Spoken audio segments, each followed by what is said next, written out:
ભાવનગરના Bharatnagar police station વિસ્તારમાં ચોરીના ગુનાની તપાસ દરમિયાન પોલીસે મોટી કાર્યવાહી કરી છે।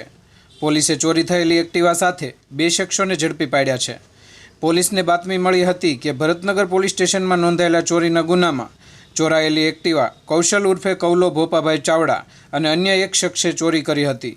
ચોક્કસ બાતમીના આધારે પોલીસે કૌશલ ઉર્ફે કૌલોની શોધખોળ કરી પૂછપરછ હાથ ધરતા તેણે કબૂલાત કરી હતી કે તારીખ 16 મેના રોજ તળાજા રોડ પર આવેલી દ્વારકાપુરી સોસાયટીમાંથી પોતાના મિત્ર સાથે મળીને લોક તોડી એક્ટિવાની ચોરી કરી હતી।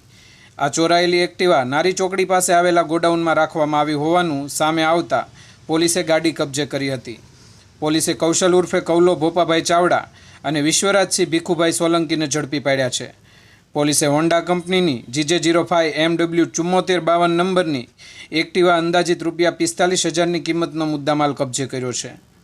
પોલીસના જણાવ્યા મુજબ આરોપીઓ મોટરસાઇકલની ચોરી કરી તેને અલગ અલગ જગ્યાએ સંતાડી રાખતા હતા અને ગ્રાહક મળ્યા બાદ વેચી દેવાની મોડસ ઓપરેન્ડી ધરાવતા હતા। આ સમગ્ર કામગીરી ભરતનગર પોલીસ સ્ટેશનના PI NH કુરેશીના માર્ગદર્શન હેઠળ ASI હિરણ સોઢાતર સહિતના પોલીસ સ્ટાફે આ કામગીરી કરી હતી। આ મામલે પોલીસે વધુ તપાસ હાથ ધરી છે અને આરોપીઓએ અન્ય કોઈ વાહન ચોરીને અંજામ આપ્યો છે કે કેમ તે દિશામાં પણ તપાસ શરૂ છે।